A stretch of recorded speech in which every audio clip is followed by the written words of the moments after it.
I want to start off by saying that I feel when I am here, and it's important to say this, that in this audience, in this community, I sense that the Buddha is present, waiting to take birth in the world again, and Sitting Bull, and Jesus Christ, and Mother Janava, and all of the great spirits and souls that the world is waiting for. We are they. So it's really a privilege and a joy. Kathy, your song, such a joy. Kent, your words, such a joy. I see the sorrow too, and I will approach, or I have approached, those whose faces are etched with pain and sorrow, to say, what's up? What's hurting you? I want to know. If I can help, let me. Spiritual communism. I chose it as a provocative title. Actually, one of my dearest friends was harassed by the KGB as he sought and succeeded in setting up spiritual communities behind the Iron Curtain. He was a tall, ebony, dark black man. So he stood out in the Soviet Union. And sometimes he'd go out the window as the KBG came in the door. So I'm not endorsing communism as a political solution to economic injustice. I'm talking about the fact that woven through every spiritual discourse, there is a thread that says we have to love and care for each other if we're going to be authentically alive and if we're going to prosper. And that we can do it when we understand who we are and what's at stake. So I want to begin here with some words from our Peter Morales. Reverend Peter Morales, for those who don't know, is the president of the Unitarian Universalist Association this year. He's a brilliant and deeply feeling man. These are words from his article, Our House, Unequally Divided. It's in the UUA World, a copy of which is outside. Inequality is at a historic high in America, and inequality is higher here than in any other developed nation. Then he goes on to make the point that we're not just talking about economic disparity. Voter suppression, mass incarceration, high unemployment, and cuts to unemployment benefits and food assistance are not inevitable results of natural processes. We are enduring dehumanizing inequality because we've chosen it and we've created it. He speaks in that way, and he goes on in this article to make the point that this is intolerable. The level of injustice that is produced by the iniquities and the disparity in income in America is intolerable. I was reminded of something that Nelson Mandela said. Quote, overcoming poverty is not an act of charity. It is an act of justice. Like slavery and apartheid, poverty is not natural. It is man-made. Interesting. So spiritual communism. Towards the end of my talk, I'm going to tie it up by defining what, to me, spiritual means. And then the context of spiritual communism will become very clear. But I want to give a little bit more statistical evidence that we have an intolerably bad situation here that really needs address now. This is an article that I collected in 2006, and I've kept it with me because it's just mind-boggling, the degree of disparity between the wealthy and everybody else in America. Okay, Oil executive Lee Raymond received a $400 million retirement package in 2005. Richard Fairbank had a compensation of $280 million in the same year. And Omid Karastani, head of Google's global sales, exercised stock options that provided him with $288 million in 1 year, the year 2005. Now, we all witnessed the Occupy movement, and maybe you wept as I did to see some of the brutality that was visited on the people who said, give us oxygen, give us water, give us land to stand on, let us live. And the police came in and cracked heads and gassed people and tasered people.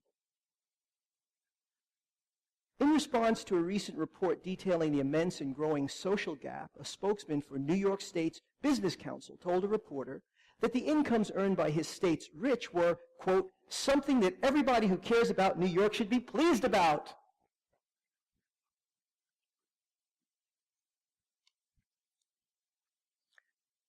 Okay, just a little bit more. Paul Allen, Microsoft, big wig, owns a $250 million, 414-foot giga yacht with 7 decks, 2 helicopter landing pads, a swimming pool, a basketball court, an infirmary, a garage for Land Rovers, a movie theater, a concert space for 260, and a recording studio. Not to be outdone, Larry Ellison of software giant Oracle had his giant yacht built 452 feet long. Ellison's vessel has 5 stories, 82 rooms, a wine cellar the size of most beach bungalows, a dozen yacht-length tenders, and a generator capable of providing enough electricity for a small town in Idaho or Maine. What's your disposable income look like, folks? A little historical context. In 1957, Fortune magazine reported that some 250 or so individuals in the U.S. were worth 50 million or more. 1957.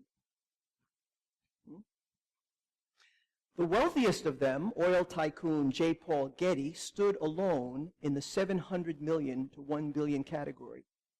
The equivalent today of 50 million, which would be 350 million, would not place an individual anywhere near the richest 400 people in the U.S., according to Forbes' 2005 list, which begins at 900 million.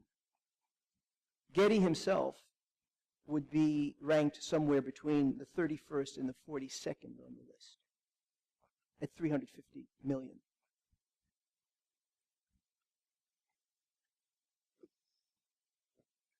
%40 of American children live in poverty or near poverty.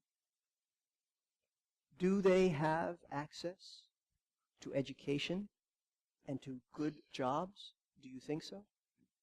This is some of the background for why it's urgent that we pay attention to what religious traditions say about overturning economic injustice. It's really about economic injustice. It's not about equality, so to say. Some people are not so interested in money and material things. They are interested in other worthy things. They don't want very much money. Others see that with financial resource, they can do good in the world. We're not talking about a system that tries to make everybody equal.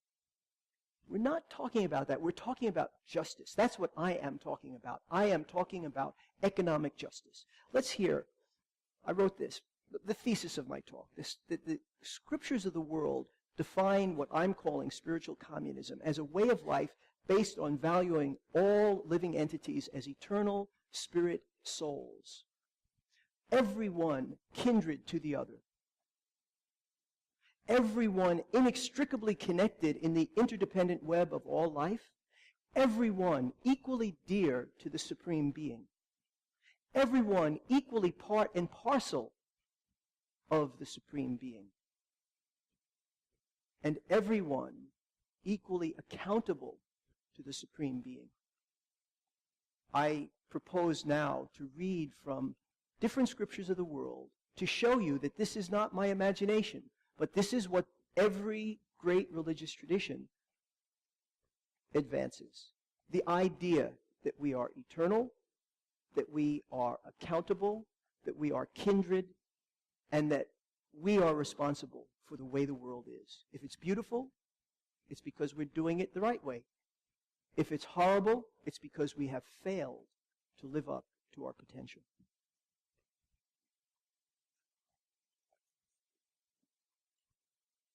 So the Bible, the book of Acts, chapter 2, verses 44 through 45. And all who believed were together and had all things in common. And they sold their possessions and goods and distributed them to all as any had need. If you've read the Communist Manifesto, this sounds a little familiar there. And in the 4th chapter, texts 34 and 35, there was not a needy person among them, for as many as were possessors of lands or houses sold them, and brought the proceeds of what was sold and laid it at the apostles' feet, and distribution was made to each as any had need. This is the New Testament, Christian document of early communities of followers of Jesus. We see some similarities to some of the ideals in communism, political communism or economic communism, dialectical materialism, however you want to term it.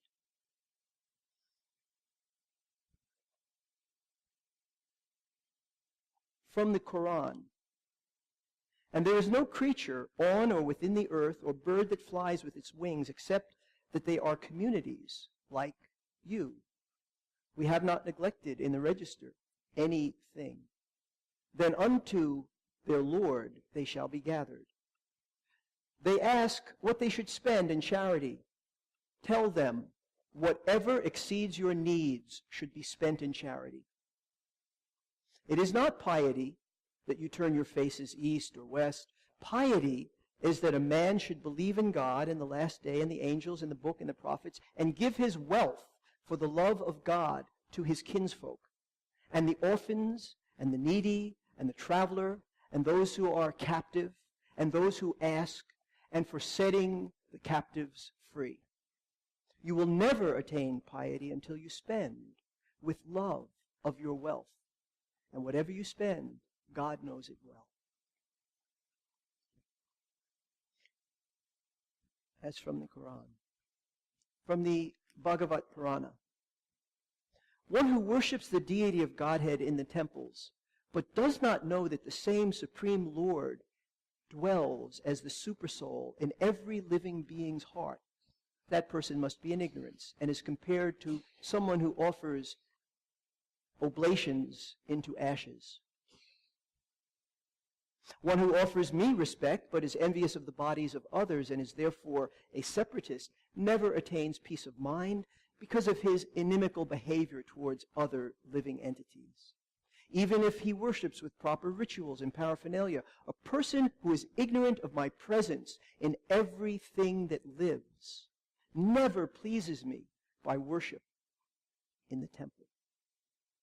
Whoever makes the least discrimination between himself and other living entities because of a differential outlook is always haunted by the fear of death. Therefore, through charitable gifts and attention, as well as through friendly behavior, and by viewing all to be alike, one should propitiate me, the Supreme Being, who abide in all creatures as their very self. Do you see a common thread here? In the Islamic, in the Christian, in the Hindu scripture, it is said that everyone is the temple of God. Everyone is your brother. Everyone is your sister. Everyone is your mother. Everyone is your son or your daughter or your father. No one is a stranger. Now, how effective is this? It's interesting. For example, in Islam, al-Islam, there are 5 pillars. One of them is called zakat. Zakat means that you're enjoined as a Muslim to give at least 2.5% of your income to the poor. That's called zakat. And you're encouraged to give sadaqah, which is voluntary, not obligatory, but to give in charity. So here's an interesting point that I just learned in researching this. I'm not a Muslim, but I think that through my years of study of Islam, I probably know Islam better than many people who've taken Shahada and call themselves Muslim. Muslims as a group give 15 times more in charity every year than all other charitable groups put together. Between $200 billion and $1 trillion annually are given by Muslims in charity. That's 15 times more than the conglomerate of all others. So this injunction that if you wish to be a Muslim, if you wish to achieve the goals of Islam, you are enjoined, you're commanded to give in charity, seems to have some efficacy here. The Muslims give the largest amount. But then again, Muslim critics of the system point out that a lot of times it's wastefully given, the gifts are misappropriated. There's a lot of work that needs to be done. I'm just making the point that people who are inspired by such teaching respond to it by opening their hearts and attempting to live in that way.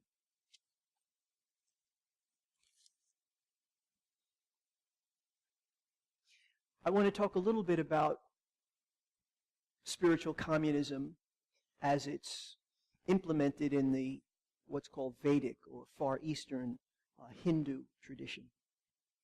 There is a discourse in that context that says rights, human rights, derive from the fulfillment of human obligation.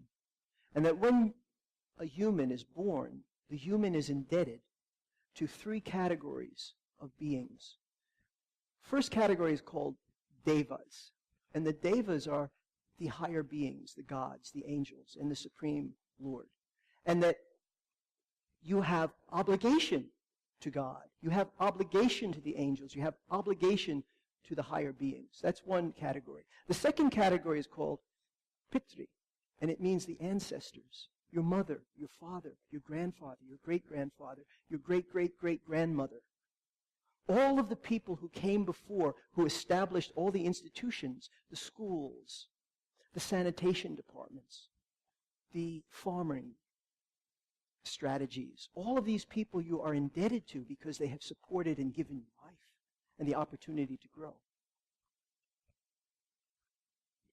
And then the last would be the rishis. The rishis are the seers, the sages, the enlightened beings, the teachers, the gurus, that we owe to them. At birth, we owe to them different acts that support what they do. So, for instance, with Pitri Loka, we are enjoined that we should have children and take good care of them. Or, if we don't have children, we should support our nephews and our nieces or the children in our area. We should take care of the children. We should make sure that they're not corrupted or harmed or deprived. That's an obligation. And that our rights derive from that. If we are negligent of the children, we estrange ourselves from our so-called inalienable rights. You see the connection that's being made there?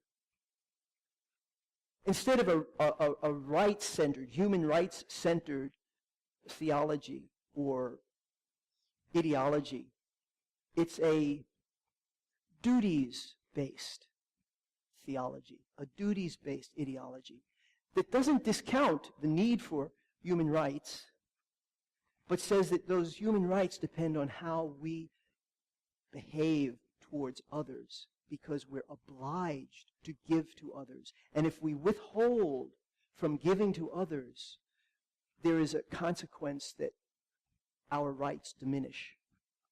Now, that's not really such a foreign idea to us. Why do we think it's a good thing that BTK is in prison? He doesn't have the right to be free anymore because of how badly he abused human beings. We agree with this, that rights are the result of how we behave. If we behave atrociously, our rights diminish. If we behave magnanimously and charitably, then our rights and our privileges expand.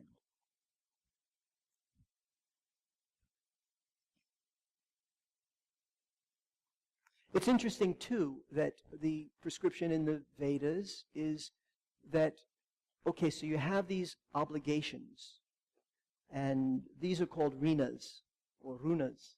You know, I was thinking, you know, like in New England they say car, and in the South they say kara, and I say car. We're talking about the same thing. Rinas, runas, it depends on what part of India you're in. Well, those are the obligations. But then there are things called yagyas, and the yagyas are how you discharge or how you fulfill your obligations. And there are 5 targets of the yagyas. So to the devas, so you worship God, you pray, you sing hymns, you go to church, you go to temple, you go to synagogue, etc. To the pitris, as I said before, you either progenerate, you have children, you become a father or a mother, or you take care of the kids. The rishis, you assist in building educational institutions, you promote education, you educate others, you become a teacher yourself. But there are 2 other categories that the yagyas prescribe or enjoin on you. You must do these things. And one is for all of what are called bhutas. What are bhutas? The visible and invisible living entities. Like the man who ordained me spent a lot of time in India, and he talked about seeing a man one time who had taken a vow to feed millions every day. Do you know how he fulfilled it? He put sugar on the ground where ants were. They're hardly visible, but he was feeding millions every day. Visible and invisible, that the bhutas, the animals, the plants, the insects, the beings that are, quote unquote, lower than human, we're obliged to serve them, to protect them. This is a yajna that's enjoined on the followers of Hinduism. And then finally there's Manushya yajna, or Nri yajna. And it means that you are to propitiate, you are to care for, you are to serve other humans with friendliness, with kindness, with a smile, with food, with shelter.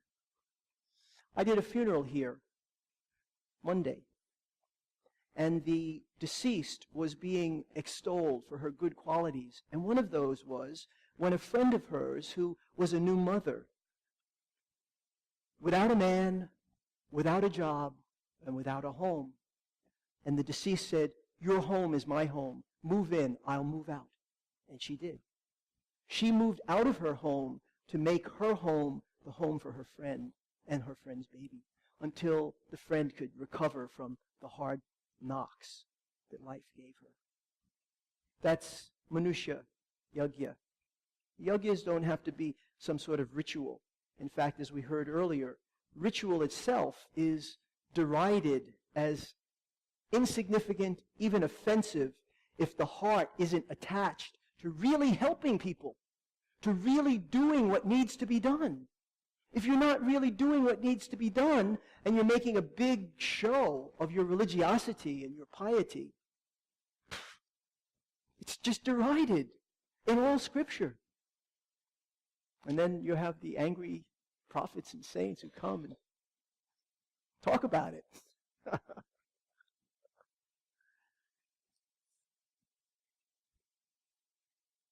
Spiritual communism. So I promised here to talk a little bit about what does that mean in Islam, in Christianity, in Judaism, in Vaishnavism, in Jainism, the Unitarian, which is the ancient African system of spirituality. The understanding is that you are eternal. You are a spiritual being. I am a spiritual being having a human experience. And the ant is an equal spiritual being having an ant experience. The ant experience is temporary, and the human experience is temporary. The antelope, the giraffe, the gorilla, the angel, they're all temporary experiences for the eternal spiritual soul. This is recognized in every religious tradition, that what we are endures without cessation. Death is just a change of clothing. And there's so many evidences of it. We say, my body, my head hurts. My body indicates that there are two things, me and the thing that I possess, the body. There's so many evidences that in common parlance, without any shred of theological implication, we recognize that we're spirit and not matter. But then Scripture goes further to say we're accountable to the supreme whole of which we're part. We heard it in every one of the readings that I did today. Scripture says, religious people say, believers say, if you fail to take good care of your neighbor, if you see a dangerous object in the road that could cause a collision and cause death, and you don't stop your car and remove it from the road, or call the police and say, you know, I was on the highway, I couldn't stop, but there's like this thing right in the middle of the road. If you don't do that, what Scripture says is you're accountable. You're evaluated as having misused a power that was given to you. So you've been given a power, that power has to be withdrawn because you don't use it properly, or you abuse it to cause pain and harm to others. This is why, for instance, Muslims give 15 times more than the conglomerate of all other givers in charitable humanitarian activity. Those who believe that, yeah, I am accountable. At the end of my life, how I have behaved will reflect on me either to elevate me or to degrade me. It's a very compelling argument. These are compelling arguments that are given. And they're not given alone by Islamic or Christian or Buddhist. They are given in every spiritual system. And you've heard me before speak about the fact modern science, quite apart from religious systems, also submits that there are compelling evidences that we are spiritual entities and that death is not the end of our existence. So you see, whether we look at it from a secular, scientific angle, or if we look at it from a theistic and theological angle, there are compelling reasons to suppose that it deeply matters whether we love each other or we just pretend to love each other and actually hate each other or don't care. If we don't care, if we don't genuinely put ourselves in the other person's shoes and feel as they feel, as a spiritual being, what are we doing to ourselves? What do I do to myself when I pretend that I don't know what I know? And when I don't act to do the best that I can do? Well, we get what we've got now. I was reading, and I posted it to my Facebook account, about the fact that America, more than any other nation in the world, has, I forget the figure, it was an enormous figure of people in solitary confinement. And all science tells us that at least a third of those people are simply mentally ill. And now they're put into a situation that deteriorates them. They're denied sunshine and fresh air and human touch, and it makes them worse and worse and worse. What are we doing? What are we doing? We are turning away from the fact that is announced in science and in religion, both. We're spiritual beings. The harm I do to you comes back to me. The good I do to you comes back to me. It's very easy, if we really believe that, to dedicate ourselves, despite, I fail all the time to live up to my highest self, but I keep trying. Because I really deeply believe that. If I do you wrong, I do myself wrong at the same time. I crush my own spirit by harming you. And if I can serve you, if I can touch you, if I can help you, I help myself to be what I really am.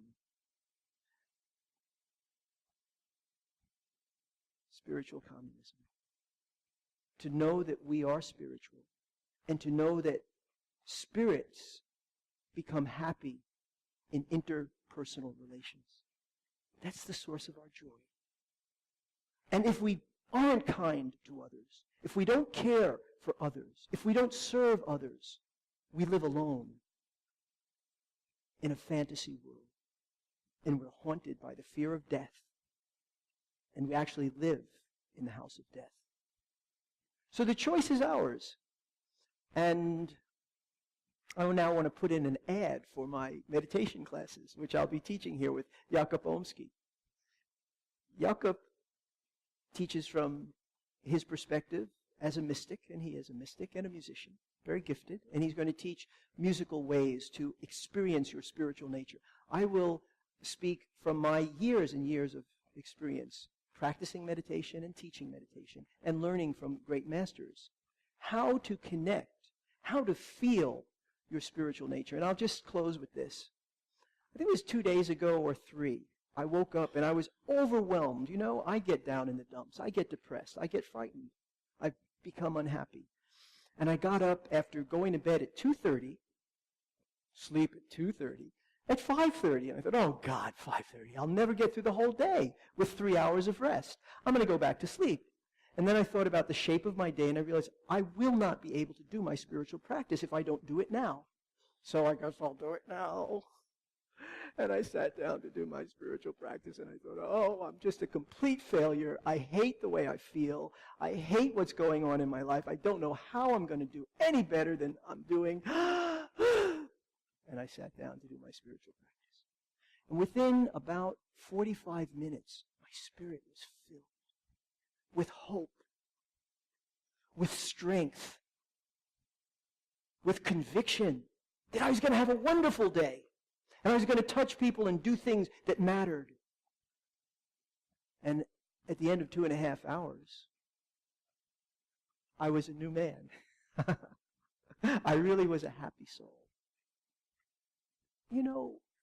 That's the thing. That's the invitation. Come, study with Jakob. Study with me. Ask your questions. Hear our answers. Dialogue with us.